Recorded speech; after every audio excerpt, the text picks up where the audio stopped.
छौरी बोल के चौरी में नहीं मिलन हमसे आया रे। छौरी बोल के चौरी में नहीं मिलन हमसे आया रे।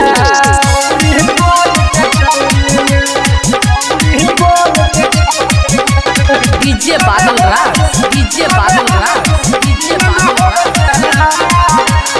जय बाबा मंगलनाथ रिकॉर्डिंग स्टूडियो जनकपुर धाम नेपाल।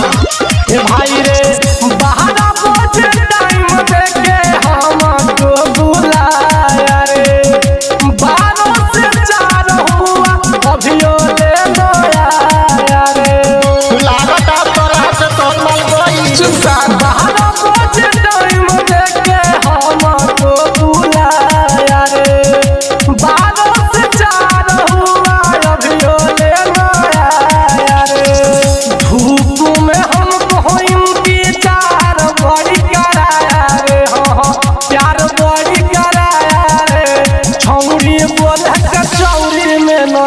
मिलन हमसे आया रे। छौरी